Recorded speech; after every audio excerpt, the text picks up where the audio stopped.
તો આ સાથે જ અનેક મહત્વના સમાચાર સુરતથી મળી રહ્યા છે, જ્યાં સુરત જિલ્લા ભાજપ યુવા મોરચાના મહામંત્રી જેમને સસ્પેન્ડ કરી દેવામાં આવ્યા છે। ભાજપ યુવા મોરચાના મહામંત્રી મનીષ શાહને સસ્પેન્ડ કરી દેવામાં આવ્યા છે। સુરત જિલ્લા સંગઠન પ્રમુખ ભરત રાઠોડે હાલ તેમને સસ્પેન્ડ કર્યા છે।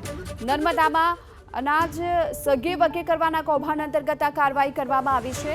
એજન્સીમાં પ્રોપરાઇટર મનીષ શાહ હોવાની ચર્ચા છે અને આ કૌભાંડ સામે આવતાની સાથે તેમની સામે કાર્યવાહી કરવામાં આવી અને હાલ તો તેમને સસ્પેન્ડ કરી દેવામાં આવ્યા છે। નર્મદામાં અનાજ સગે વગે કરવાના કૌભાંડ અંતર્ગત આ કાર્યવાહી કરવામાં આવી છે। એજન્સીમાં પ્રોપરાઇટર મનીષ શાહ હોવાની ચર્ચા છે અને આ કૌભાંડ સામે આવતાની સાથે તેમની સામે કાર્યવાહી કરવામાં આવી અને હાલ તો તેમને સસ્પેન્ડ કરી દેવામાં આવ્યા છે। સુરત જિલ્લા ભાજપ યુવા મોરચાના મહામંત્રી મનીષ શાહને સસ્પેન્ડ કરી દેવાયા છે। નર્મદામાં અનાજ સગે વગે કરવાના કૌભાંડ અંતર્ગત આ કાર્યવાહી કરવામાં આવી છે।